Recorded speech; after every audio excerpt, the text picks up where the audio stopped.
예수님께서 십자가를 지고 세상을 구원하실 때 우리는 생각하기를 예수님이 그 고통스럽고 저주스럽고 가장 참욕스러운 그런 십자가를 지셔야만 했는가, 다른 방법은 없었는가라고 하는 부분을 통해서 말씀을 나누도록 하겠습니다. 오늘 본문의 말씀은요, 예수님께서 제자들을 데리고 다니시면서 많은 능력과 사역을 감당하십니다. 오늘은 이곳에, 오늘은 저곳에, 오늘은 저쪽 마을에 주님께서는 분주하게 다니시면서 조금도 쉴 틈이 없을 정도로 그분은 열심히 다니시는 거죠. 하나님의 사역을 감당하는데 제자들의 믿음이 아직도 무르익지 않았어요. 그리고 이제 시간이 지나고 우리 주님의 초자연적인 역사와 도대체 저분이 누구시기에, 저 선생이 누구시기에 이렇게 바닷물도 잠잠하고 태풍도 잠잠하는가, 그들의 모든 고난과 그 역경 가운데서 함께 하신 주님의 능력을 보고 그들의 마음 가운데 비로소 믿음이 들어왔을 때 너희는 나를 누구라고 하느냐, 예수님께서 제자들에게 물어보십니다. 그때 제자들이 아무도 말을 못하고 있을 때 대표로 나와서 했던 말이, 베드로가 말했잖아요. 주님 그리스도시요 살아계신 하나님의 아들입니다. 멋진 고백을 했는데 진짜 제대로 고백을 했습니다. 너희들이 이제 때가 되었구나. 너희들이 이제 때가 되었고 이제 내가 이 세상에 온 진짜 목적을 너희들에게 밝힐 필요가 됐구나. 그래가지고 예수님께서는 제자들에게 오늘 본문의 말씀을 통해서 말씀하는 거예요. 그러면서 내가 다시 죽어야 되겠다. 내가 죽어야 되겠다. 그리고 죽은 지 사흘 만에 나는 다시 살아날 것이다. 이렇게 주님께서는 뜻깊은 말씀을 제자들에게 말씀하시면서 십자가를 지셔야 하는 그런 사명의 말씀을 그들에게 하고 있습니다. 그때 한 분의 어머니가 다가오면서 예수님께서 그렇게 중요한 말씀, 가장 중차대한 말씀을 하고 있는데 생각 없이 나와서 우리 아들들 잘 부탁합니다 그러는 거예요.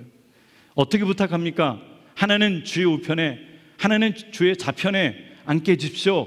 뜬금없이 그렇게 얘기를 하는 거예요. 우리도 어쩌면 신앙생활하면서 주님의 마음은 십자가를 지는 것이고, 주님의 마음은 사명을 감당하는 것이고, 주님의 마음은 하나님의 선교적인 하나님의 사명을 감당하시고 영혼을 구원하고 세상을 구하고 하나님의 나라가 이 땅에 충만하게 도래하기를 원하시는 것인지 주님의 마음인데, 그런데 주님의 마음하고 상관없이 이 현실의 문제에 잡혀가지고 주님 앞에 아랜다고 한다면 똑같은 장면이 아닐까 하는 생각을 가져봅니다.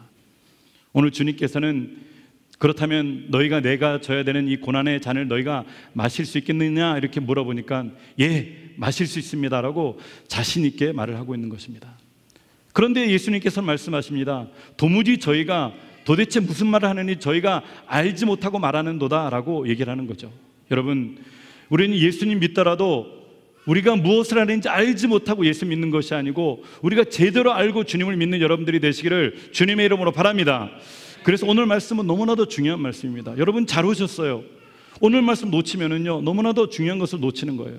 꼭 십자가여야만 했는가? 오늘 본문의 말씀을 통해서 우리 가운데 말씀하실 때 우리는 먼저 하나님 아버지의 마음을 알아야 됩니다.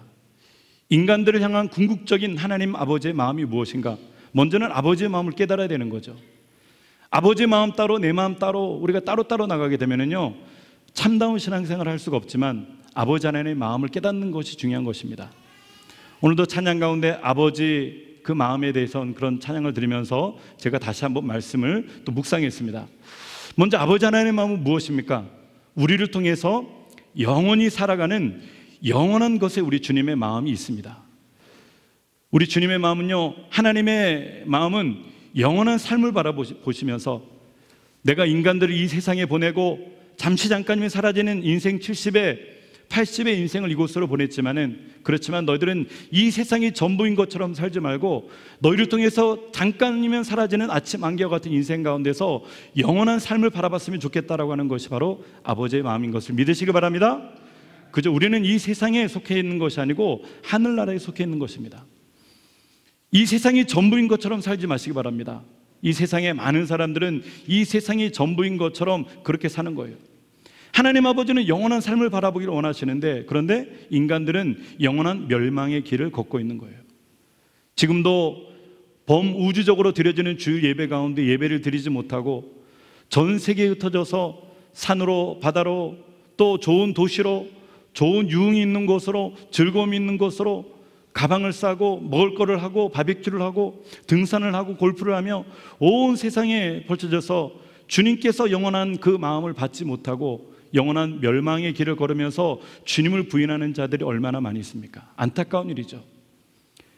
아버지 하나님께서는 그런 자들을 가만 또 내버려 두지 않습니다. 왜? 우리 아버지 하나님께서는 선하신 하나님. 따라합시다. 선하신 하나님.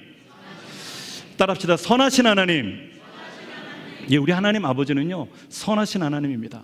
알라 신처럼 깡패도 아니고요. 제가 다른 타 종교에 비방하는 것은 아니지만은 이거 가지고 있는 사람, 나는 돈을 달라, 나는 없다. 뭐 이렇게 옛날에 우스개도 얘기도 했지만, 나는 모른다, 이런 그런 신도 아닙니다. 우리 하나님은 모든 것을 알고 계시고 진리신 하나님께서는요, 인간들이 멸망의 길을 가고 있는데 그냥 보고만 계시지 않는 거죠. 네 스스로 해탈해봐라, 네 스스로 부처가 되어봐라, 네 스스로 한번 거듭나가지고 한번 올라가 보라. 그렇게 책임이 없는 분이 아니시라고 하는 것입니다. 우리 하나님은 영원한 인간들의 멸망의 길을 걷고 있는 그들을 통해 가지고 멸망의 놓인 자들을 구원하고 싶은 것이 하나님 아버지의 마음인 것을 여러분 아시기를 바랍니다. 그래서 그것을 멸망해서 방치하기를 그냥 원치 않으십니다. 인간들을 통해서 살다가 죽으면은 지옥 가고, 살다가 죽으면은 어디 가고, 이렇게 그냥 방치하는 분이 아니라고 하는 것입니다. 한 영혼이라도 더 구원하기 위해서, 한 영혼이라도 더 천국으로 인도하기 위해서 주님께서는 지금도 졸지도 않고 주무시지도 않고 일하고 계신 것을 믿으시길 바랍니다. 주님께서 재림을 늦추시는 이유가 무엇일까요? 지금 이 순간에도 당장 재림하셔가지고 이 세상을 심판하고 믿는 자를 들어 올릴 수가 있는데, 지금도 재림하시지 않는 이유는 뭐냐면은 한 영혼이라도 더 구원받을 수 있는 기회를 우리 가운데 제공하고 있는 것입니다. 그것은 바로 우리를 통해서 멸망해가지고 방치해 놓지 않는 하나님 아버지의 좋으신 마음이 있는 것을 우리는 알고 있습니다. 자, 여러분들에게 한번 문제를 내겠습니다. 우리 저를 봐주시기 바랍니다.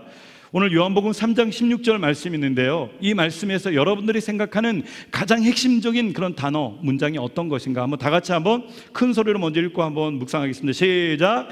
하나님이 세상을 이처럼 사랑하사 독생자를 주셨으니 이는 저를 믿는 자마다 멸망치 않고 영생을 얻게 하려 하심이니라. 아멘. 자, 여러분들은 이 말씀 가운데서 어떤 구절이 가장 핵심적인 구절이라고 생각하십니까?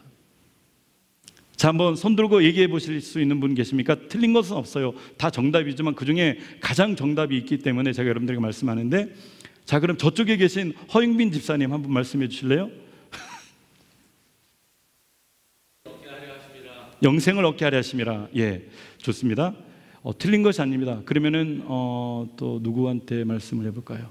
여기 최진 집사님 한번 말씀 한번 해주실래요? 저쪽에 계시네요. 예, 저를 믿는 자마다. 예, 그러면 이번에는 누구를 한번 해볼까요? 여기 우리 저기 이내 형제님 한번 얘기 한번 해주실래요? 이처럼 사랑하사. 예, 여러분들은 어떻습니까? 여러분들 이와 같이 많은 부분을 통해서 하나님이라고 하는 부분이 가장 중요하니까 하나님, 세상을 이처럼 사랑하사, 어쩌면 독생자 예수님 주셨으니까 독생자 예수, 이렇게 얘기할 수가 있는데, 제가 이 말씀을 묵상하고 이렇게 계속 한 가지로 요약해 보면요, 하나님 아버지의 마음을 알 수가 있어요. 하나님께서는 그 아버지의 좋은 마음을 통해서 독생자 예수님을 우리 가운데 보내셨는데, 궁극적인 목적이 무엇이냐? 그것은 바로 멸망치 않게 하기 위해서. 그죠? 그래서 여러분들이 다 맞는 답이지만은 그 가운데서 가장 맞는 답은 멸망치 않고라고 하는 답이 되는 거예요. 여러분, 아버지 하나님께서는 우리를 멸망치 않기를 원하는 것을 믿으시기 바랍니다. 아멘이십니까? 하나님의 피조물로 이 세상에 창조되고 또 하나님의 피조물로서 이 세상에 살아가면서 하나님의 형상을 닮은 우리를 통해서 멸망하는 것을 내버려 두지 않는 것입니다. 멸망해서 그렇다면 구하는 길은 무엇입니까? 예수님의 십자가가 되는 줄 믿습니다. 우리 다 같이 한번 읽겠습니다. 시작. 하나님의 사랑이 우리에게 이렇게 나타난 바 되었으니 하나님이 자기의 독생자를 세상에 보내심은 저로 말미암아 우리를 살리려 하심이니라. 아멘. 믿는 분은 아멘 합시다. 믿는 분은 아멘 합시다. 아멘. 그렇습니다. 우리 하나님께서는요, 우리를 살리기 위해서 독생자 예수님을 과감하게 보내신 분이십니다. 그래서 세상을 구이라는 유일한 길은 십자가의 길이라고 저는 강력하게 선포할 수가 있는 거예요. 십자가의 길 외에는 다른 길이 없다고 저는 과감하게 말을 할 수가 있는 것입니다. 그 중에는요, 예수님을 믿고 싶은데도 아직까지 정확하게 알지 못하고 흐릿하게 아는 사람들은요, 가끔씩 생각할 때가 있습니다. 굳이 십자가의 길밖에 다른 방법은 없었을까? 십자가의 길 말고는 다른 방법이 없었을까? 이렇게 생각할 수가 있다고 하는 것입니다. 그런데 오늘 저는 본문의 말씀 설교를 통해 가지고 모든 말씀을 통해서 정확하게 풀어드리겠는데, 십자가는 정확하게 하나님 아버지, 성부 하나님 아버지의 의도이기도 하셨고, 그 다음에 십자가만이 예수님께서 순종하시고 복종하심을 통해 가지고 세상을 구원할 유일한 방법이라고 하는 것을 우리는 선포할 수가 있는 것입니다. 마지막으로 십자가에 죽으신 예수님만이 오직 세상의 구원자인 것을 저는 여러분들에게 강력하게 선포하는 것입니다. 여러분, 예수님께서만이 오직 세상을 구원할 수 있는 구원자라고 하는 것을 믿는 분은 아멘 합시다. 아멘 합시다. 이것이 우리의 고백이고 우리의 신앙이 되어야 되는 겁니다. 이 믿음 위에 하나님께서는 교회를 세우시고, 이 믿음 위에 우리를 반석같이 세우시는 하나님의 놀라운 은혜가 있는 것을 믿으시기 바랍니다. 첫 번째로 오면은요, 하나님께서 우리 가운데 말씀하십니다. 세상을 구원하는 길은 오직 십자가였다라고 얘기를 하는 거예요. 먼저 십자가를 지신 것은요, 우리의 죄를 사해 주시기 위해서 십자가를 지셨습니다. 죄인을 구원할 방법은요, 그 죄를 사는 방법밖에 없는데, 그 죄를 사하기 위해서는 누군가는 대신 죽어야 하지만이 그 죄를 살 수가 있는 거예요. 그래서 구약에서 죄를 사는 방법은 짐승을 죽였습니다. 나 대신 죄 없는 짐승을 죽였는데, 내 죄를, 그 뿔을 붙잡고 나서 내 죄를 너에게 전가한다, 내가 너에게 뒤집어 씌운다, 그러면서 그 양이나 염소를 통해 가지고 이제 제사장에게 주면은, 제사장은 그것을 통해서 가죽을 뜯어내고 속에 내장을 꺼내고 다 배설물을 걷어낸 다음에 그것을 태워서 하나님 앞에 드리면서 이 향기로운 연기를 통해서 하나님께서 너의 모든 죄사함을 허락했다라고 고백하는 것입니다. 죄는 심각한 것입니다. 죄는 결단코 약한 것이 아닙니다. 아, 목사님 왜 하필 주일날 와가지고 죄에 대해서 얘기를 합니까? 내 마음이 껄쩍지근하잖아요. 걸리잖아요. 찔리잖아요. 그 말씀이라고 한다면 여러분, 찔리는 여러분들이 되어야 됩니다. 저 여러분들은 죄의 심각성을 온전히 깨닫는 여러분들이 되시기를 주님의 이름으로 바랍니다. 왜냐하면 주님께서는 죄를 위해서 얼마나 심각하고 죄가 얼마나 가증한 것인지 그 죄를 청산하시기 위해서 독생자 예수님을 우리 가운데 보내셨다고 하는 것입니다. 이는 성경대로 그리스도께서 우리 죄를 위하여 죽으시고, 고린도전서 15장 3절에는 정확하게 말씀하고 있어요. 예수님은 결코 죽을 분이 아니었습니다. 그분은 너무나도 고결하신 분이었습니다. 점도 없고 흠도 없고 어디 하나 잡으려고 해도 잡을 수 있는 그런 죄가 없는 분이었습니다. 인간들은 아담의 후손을 통해 가지고 모든 원죄를 가지고 있는 인간들의 모습이었었지만은, 예수님은 아담의 후손이 아닌 여자의 후손이라고 얘기를 하면서 동정녀 가운데 성령으로 잉태돼 가지고 남자를 알지 못하는 그 여인에게 성령으로 잉태돼 가지고 여인의 몸에서 나신 분이십니다. 그래서 그분은 남자를 통해서 태어난 분이 아니기 때문에 죄의 전가가 되지 않은 원죄가 없으신 완전하신 무결점이신 바로 예수님이라고 얘기를 하는 것입니다. 그래서 그 흠도 없는 분이 죄의 죽음의 대가를 치를 이유가 없습니다. 사형당할 이유가 없습니다. 모함을 당할 이유가 없습니다. 뺨을 맞고 구타를 당할 이유가 없어요. 침뱉음을 당할 이유가 없습니다. 양손과 양발에 못을 박히고 또 가시면류관을 쓰시고 창을 찔리실 이유가 없는 분이십니다. 그분은 완전하신 분이었습니다.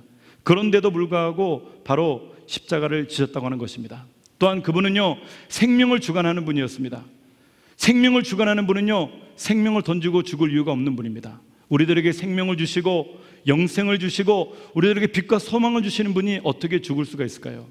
요한복음 1장 3절에는 예수님에 대해서 이렇게 생명과 빛이라고 얘기를 하고 있죠. 우리 다 같이 3절 4절 읽겠습니다. 시작. 만물이 그로 말미암아 지은 바 되었으니 지은 것이 하나도 그가 없이는 된 것이 없느니라. 그 안에 생명이 있었으니 이 생명은 사람들의 빛이라. 할렐루야.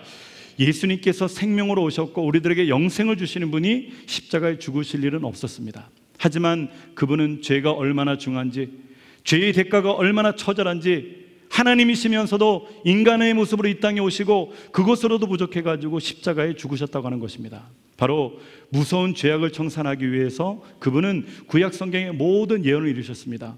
목사님, 굳이 십자가를 지셔야 됐을까요? 네, 맞습니다. 십자가는 이미 구약 성경을 통해서 예언된 하나님의 말씀이었습니다. 신명기 21장에 보면은 저주스러운 가장 가증한 사람에 대해서 십자가에 달는 처형을 시켰죠. 그 시체를 나무 밑에 밤새도록 두지 말고 당일에 장사하여 내 하나님 여호와께서 내게 기업으로 주시는 땅을 더럽히지 말라. 나무에 달린 자는 하나님께 저주를 받았습니다. 나무에 달린 자는 인간에게만 저주가 있는 것이 아니고 하나님께로부터 저주받은 자, 가장 저주받은 자를 어디에 달았다고요? 구약 성경을 통해서 십자가에 달았다고 하는 것입니다. 사형을 당하고 저 사람의 죄악이 너무나도 중해가지고 저 죄가 누룩처럼 이스라엘에 전파되지 않기 위해서 시범 케이스로 장대에 다는 겁니다. 죄목을 적은 다음에 그 사람을 보면서 우리는 너희들은 저런 죄를 범하지 마라 그러면서 모든 사람들이 보는 곳에서 하루 동안 달아놓는 것이 바로 십자가의 처형이었습니다. 그런데 그 처형당하고도 당일에 내리라고 하는 거죠. 왜 당일에 내릴까요? 저 저주받은 인간이 십자가 위에 있으면은 그 땅이 더러워지고 내게 기업으로 주는 땅을 더럽힐까 염려가 되니까 야 빨리 내려, 하루만 그들에게 모두 보이고 하루 안에 빨리 그들 내려라. 그런 다음에 나무에 달린 자는 하나님께 저주를 받았음이라고 얘기를 하는 것입니다. 그러니까 십자가형이 얼마나 저주스러운 여러분 형인지 여러분 아시길 바랍니다. 그런데 예수님께서는요 신약시대에 오셔서 그 십자가를 지셨다라고 말씀하고 있습니다. 예수님이 십자가에 대해서 구약의 십자가를 해석해주는 신약의 성경 구절이 갈라디아서 3장 13절에 있어요. 나무에 달린 자마다 저주 아래 있는 자라 하였습니다. 나무 아래, 십자가의 아래 있는 자, 십자가의 아래 있는 자는 저주 아래 있는 자라. 십자가의 저주보다도 더한 저주 아래 있는 사람이 바로 예수님으로 일컬음을 받는 것입니다. 베드로전서 2장 24절에도 얘기를 하죠. 친히 나무에 달려 그 몸으로 우리 죄를 담당하셨으니 이는 우리로 죄에 대하여 죽고 의에 대하여 살게 하려 하심이라.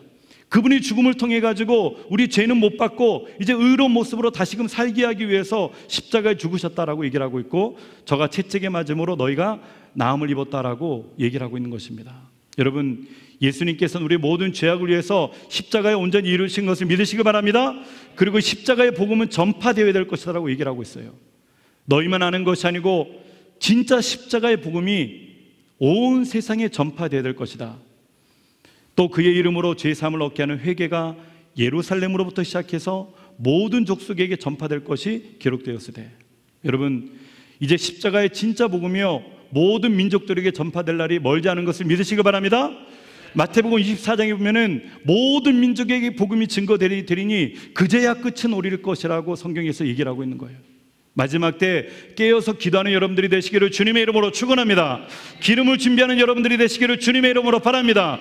거룩한 신부의 단장을 모습으로 날마다 새롭게 단장하는 여러분들이 되시기를 주님의 이름으로 축원합니다. 사단과 마귀는 우리를 통해서 좀 더 자라, 좀 더 졸아라, 좀 더 즐기라, 젊어서 놀아라. 너희가 지금 안 놀면 언제 놀겠느냐? 세상의 유의를 즐기고 세상의 취미를 즐기고 우리의 모든 감정을 통해서 세상에 현혹되게 만들지만 우리 하나님 아버지는요 마지막 때를 통해서 더욱 신부의 단장을 모습으로 아름답게 준비하라고 말씀하는 것입니다. 두 번째로, 세상을 구원하신 큰 계획은 어느 분에게 있었습니까? 성부 하나님에게 있었다고 하는 것을 우리는 정확히 깨달아야 됩니다. 오늘날 예수님께서 십자가에 못 박혔기 때문에 모든 사람들이 예수님을 얘기를 하고 있고 성자 예수님에 대해서 말씀하고 있는데요, 이 사역은요 예수님 혼자만의 사역이 아니었다고 하는 것입니다. 성부 하나님께서 모든 것을 계획하시고 성부 하나님께서 모든 것을 준비하시고 그리고 성부 하나님께서 모든 것을 명령하셔가지고 이 사역이 진행되었다고 하는 것입니다. 그래서 영광 받으실 분은 예수님, 영광 받으실 분은 성부 하나님, 또한 그것을 행하게 하는 분이 성령님이시기 때문에 우리를 통해 행하게 하시는 이는 성령님, 성삼일체 하나님께서 십자가를 통해서 영광 받으시기를 주님의 이름으로 축원합니다. 오늘 주님께서 말씀하십니다. 세상을 구원하기 위해서 성부 하나님께서는요 많은 아픔을 감수하셨어요. 무슨 아픔을 감수하셨는가요? 독생자 예수 그리스도, 그분을 인간의 모습으로 우리 가운데 보내셨다고 하는 것입니다. 우리도 자녀를 키워봐서 다 아실 것입니다. 내 자녀를 제물로 던져주는 사람이 과연 그런 부모가 있을까요? 아브라함이 이삭을 제물로 바칠 때 진짜 죽이려고 칼을 들었을 때 그 마음을 여러분 우리가 묵상해 보셨습니까? 인간의 모습으로는 상상할 수 없는 고통과 좌절감을 맛볼 수 있는 그런 순간이었죠. 하지만 아버지 하나님께서는 그 모든 아픔을 감수하셨습니다. 왜? 인간들을 사랑하기 때문에. 하나님은 사랑이시기 때문에. 그 사랑의 하나님은 우리들 가운데 우리 죄를 사해 주시고 우리를 구원하기 위해서 독생자 예수님을 보내셨는 것입니다. 요한 1서 4장 9절에 보면은 하나님 아버지의 그 아픔을 감수하시고 보내주신 아버지의 마음이 담겨 있죠. 우리 하나님의 계획을 다 같이 한번 보겠습니다. 시작. 하나님의 사랑이 우리에게 이렇게 나타난 바 되었으니 하나님이 자기의 독생자를 세상에 보내심은 저로 말미암아 우리를 살리려 하심이니라. 아멘. 여러분, 하나님의 아버지의 계획인 것을 믿으시면 아멘 합시다. 아멘 합시다. 아멘입니다. 이것이 또한 우리의 신앙 고백인 것입니다. 예수님의 십자가 안에서 우리가 구원만 얘기할 것이 아니고 아버지 하나님의 그 마음을 우리는 알아야 됩니다. 어떤 분들은 하나님에 대해서 얘기할 때 지금 우리는 예수님만 얘기하면 됩니다 라고 얘기하는데 저는 아닙니다. 성삼일체 하나님은요, 세 분이 한 분이신 삼위일체 하나님이시지만은 그 위격을 따라서는요 역할이 다 틀리고 다 있는 것입니다. 성부 하나님은 계획하시고 준비하신 다음에 그리스도께서는 인간의 몸으로 이 땅에 오셔가지고 그것을 직접 순종함을 통해서 실행하신 분이라고 한다면은 성령 하나님은 우리를 통해서도 십자가 고난의 길을 자기 십자가를 지고 따라오게 할 수 있는 그 능력을 주시면서 믿음으로 행할 수 있는 분이 바로 성령 하나님인 것입니다. 여러분, 성삼위일체 하나님께서 십자가 영광을 통해서 동일하게 영광 받으시기를 주님의 이름으로 바랍니다. 우리는 그런 영광을 주님 앞에 돌리게 되시기를 주님의 이름으로 바랍니다. 성부 하나님의 계획은 이렇게 진행되는 것입니다. 그분은 멸망을 방치하지 않습니다. 구원을 그냥 기다리고 있는 것이 아닙니다. 직접 그분은 구원을 위해서 개입하는 분이시죠. 이사야 53장 10절에 보면은 여호와께서 그로 상함을 받게 하시기를 원하사, 누구를 통해서요? 예수님을 통해서 상함을 받게 하기를 원하사 예수님을 통해서 질고를 당하게 하셨은즉, 이렇게 얘기를 합니다. 여호와 아버지 하나님께서 마음을 통해 가지고 그 마음을 아프셨지만은 예수님으로 인해서 상함을 당하게 하시고 질고를 당하게 하시고 십자가의 속건제물로 드렸던 그 예수님의 뜻을 우리는 생각해야 되는 것입니다. 독생자 예수님을 아낌없이 우리들에게 보내셨습니다. 과감하게 보내셨습니다. 왜? 하나님 아버지는 사랑이기 때문에. 어떤 사람들이 얘기를 합니다. 하나님은 무서운 하나님 아닙니까? 진노하는 하나님 아닙니까? 하나님은 두려운 하나님 아닙니까? 네, 우리가 죄를 따라서는 그런 하나님이 될 수도 있지만 궁극적으로 하나님께서는 우리를 사랑하시는 하나님인 것을 믿으시기 바랍니다. 하나님을 사랑하는 자, 그 뜻대로 부르심을 입은 자들에게는 모든 것이 합력해서 선을 이루는 줄 믿습니다. 우리 주님께서는 독생자 예수님을 아낌없이 우리에게 주셨는데 그는 실로 우리의 질고를 지고 우리의 슬픔을 당하였거늘 우리는 생각하기를 그는 징벌을 받아서 하나님께 맞으며 고난을 당한다 하였노라. 세상 사람들에게 예수님의 십자가 복음을 증거하면요, 그 십자가에 죽은 죄인의 믿음을 우리가 왜 믿습니까? 당신이나 믿으십시오. 하나님은 독생자 예수님을 통해 가지고 구원의 길을 궁극적으로 집행하신 분이십니다. 고린도서 5장 18절에는 이 모든 계획이 하나님께로부터 왔다고 하는 것을 말하고 있죠. 이 말씀은 적어 놓으시기 바랍니다. 고린도서 5장 18절, 다음 주간까지 묵상하시고 여러분 또 암기하셨으면 좋겠습니다. 우리 다 같이 한 목소리로 읽겠습니다. 시작. 모든 것이 하나님께로 났나니 저가 그리스도로 말미암아 우리를 자기와 화목하게 하시고 또 우리에게 화목하게 하는 직책을 주셨으니 아멘. 모든 것이 누구로부터 왔다고요? 하나님께로부터 왔다라고 얘기를 하는 것입니다. 그리스도로 말미암아 우리를 자기와 화목하게 하시고 우리들도 하여금도 화목케 하는 직책을 주셨기 때문에 우리도 예수님처럼 나아가서 화목의 제물이 되어라고 얘기를 하는 것입니다. 싸움이 있는 곳에 우리가 가면은요, 그곳이 화목해져야 됩니다. 분란이 있고 다툼이 있는 곳에 우리가 가게 되면은요, 화목해져야 됩니다. 우리는 복의 근원이 되어야 되는 거죠. 독생자 예수님을 드린 아픔을 우리는 상상해 보셨습니까? 예수님께서 십자가에 죽으시면서 엘리 엘리 라마 사박다니, 나의 하나님 어찌하여 나를 버리셨나이까? 이 고통이 성부 하나님의 귀에 들려올 때 아버지 하나님의 마음은 어땠을까요? 너무나도 찢어지고 갈갈이 찢어지는 아버지 하나님의 마음을 상상해 봅니다. 그렇지만 그분은 그런 고통도 감내하시고 우리들 가운데 모든 것을 계획하시고 독생자 예수님을 우리 가운데 보내시고 죽기까지 하셨다고 하는 것입니다. 이제 최종적으로 그 구원의 계획을 완성하신 예수님은요, 순종과 복종이 있었습니다. 인간의 몸으로 이 땅에 오셨지만 그분이 순종하지 않고 복종하지 않았다고 한다면 그런 일은 이루어질 수가 없는 것입니다. 십자가의 죽음을 통해 가지고 모든 구원의 필요 조건과 충분 조건을 다 이루신 것을 믿습니다. 그것이 요한복음 19장 30절에 나오고 있죠. 십자가에 죽으시는 사건을 통해 가지고 우리는 구원받는 것을 믿으시면 아멘 합시다. 아멘 합시다. 십자가의 복음을 통해서 우리의 죄사함의 능력이 임한 것을 믿으시면 아멘 합시다. 우리가 십자가의 복음으로 천국까지 갈 수 있는 것을 믿으시면 아멘 합시다. 그 모든 것이 하나님의 은혜인 것을 믿으시면 아멘 합시다. 그렇습니다. 십자가의 복음 외에는 다른 것은 없습니다. 세상의 종교를 만들 때는요, 여기에서 덧붙이기를 하는 거예요. 십자가의 복음으로는 부족해. 행실을 플러스 시켜야 돼. 십자가의 복음으로는 부족해. 전통을 플러스 시켜야 돼. 십자가의 복음으로 부족해. 유명한 것을 덧입혀야 돼. 십자가의 복음으로는 부족해. 우리가 주님 앞에 많은 헌신과 봉사와 우리의 선행을 쌓아야 돼. 그런 종교들이 세상에 얼마나 차고 넘칩니까? 하지만 주님께서는 십자가에서 말씀하시면서 다 이루었다, 테텔레스타이라고 말씀하시면서 모든 것을 이루었다고 말씀하십니다. 구원의 필요 조건, 충분 조건은 그것 하나만으로도 우리의 모든 죄를 사함받는 은혜가 있는 것입니다. 여러분, 주님의 구원의 계획을 통해서 완성하신 예수님의 결단을 찬양하는 여러분들이 되시기를 주님의 이름으로 축원합니다. 십자가의 죽음은 가장 값비싼 죽음입니다. 값싼 죽음이 아닌 것이에요. 쉽게 십자가를 얘기를 하지 마십시오. 쉽게 십자가를 생각하지 마십시오. 죄를 너무나도 쉽게 생각하지 마십시오.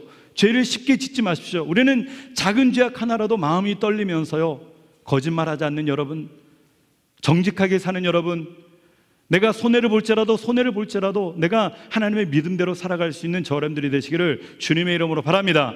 그것이 바로 십자가에 달리신 예수님에게 우리가 드릴 수 있는 작은 마음인 것입니다. 왜 값비싼 죽음일까요? 바로 원수 되었을 때, 우리가 하나님 아버지와 원수 되었을 때에 그 아들의 죽으심으로 우리를 구원하셨기 때문인 것입니다.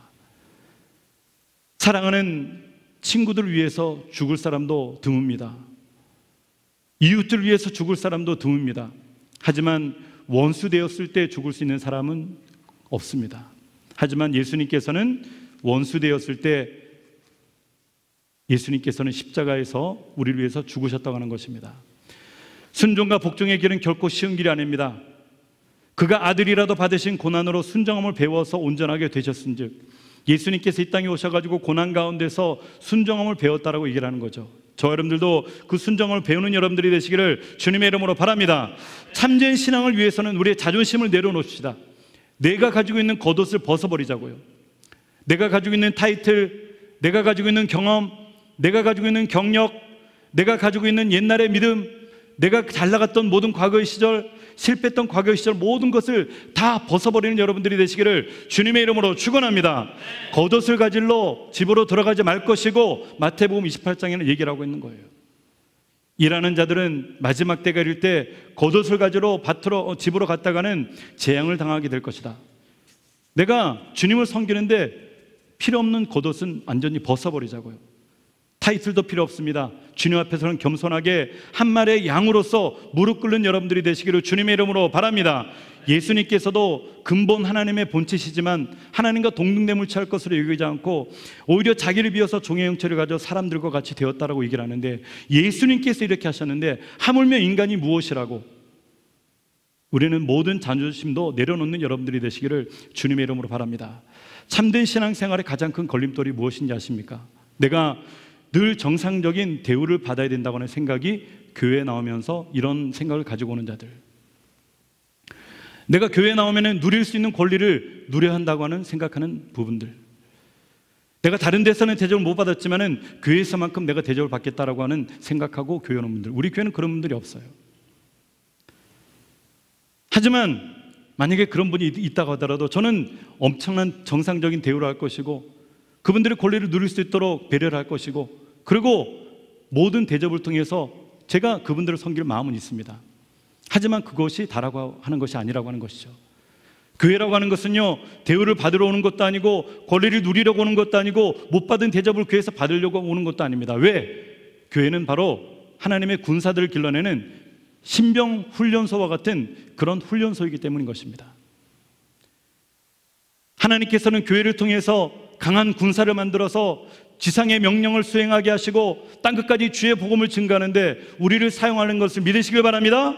교회를 사용하는 것을 믿으시길 바랍니다. 그래서 교회에 오면은요, 이런 부분 때문에 시험 당하지 마십시오. 이런 마음을 가지고 있는 사람들은요, 작은 것 하나에도 시험을 당합니다. 작은 말 하나에도 상처를 받아요. 작은 행동 하나에도 마음에 찔림을 당합니다. 이 교회는 왜 이래? 이 교회는 사랑이 없네. 이 교회는 왜 이렇지? 섬김이 없네. 이 교회는 목사부터 뭔가 틀린 것 같아. 아닙니다. 우리 교회는 모든 것을 다 하려고 노력하지만 그럼에도 불구하고 본질은 거기 없다고 하는 것을 우리는 깨달아야 됩니다. 왜? 교회는 십자가 군병을 만드는 곳입니다. 기도원의 300용사와 같은 하나님의 군사들을 만드는 곳입니다. 이것들조차도 다 내려놓을 때 십자가의 강한 군병이 될 줄 믿습니다. 저는 우리 뉴욕 플러스 교인이라고 한다면요, 이런 강한 군사가 되시기를 주님의 이름으로 축원합니다. 누가 나를 욕을 하든지 누가 나를 비난하든지 없는 말로 나를 끌어내든 상관없이 여러분, 우리는 주님만 바라보고 나가게 되시기를 주님의 이름으로 축원합니다. 담임 목사도 바라보고 나가지 마십시오. 목사하고 가까워지면은요, 때로는 내가 생각했던 상상이 한두 개 깨지기 시작하면은 멀어지고 시험이 들 수가 있어요. 목사도 죄인입니다. 용서받은 죄인이에요. 우리는 주님만 바라보고 나가는 여러분들이 되시기를 주님의 이름으로 축원합니다. 이제 하나님의 결론적으로 말씀하겠습니다. 꼭 십자가를 져야만 했는가? 꼭 십자가여야만 했는가? 하나님께서는 그래 맞다, 십자가밖에 대안이 없었다. 예수님이 십자가를 지심으로 구원을 이루셨고 성령님은 우리에게 복음을 믿고 행하게 하시는 놀라운 능력을 통해서 십자가의 은혜를 우리 가운데 베풀어 믿습니다. 이제 십자가를 바라볼 때 다른 시선으로 바라봅시다. 밤에 깜깜한 가운데 십자가가 보인다고 한다면요, 그 십자가를 바라보면서 죄에서 멀어지는 여러분들이 되시기를 주님의 이름으로 바랍니다. 거룩하게 살아가는 여러분들이 되시기를 주님의 이름으로 축원합니다. 기도하겠습니다.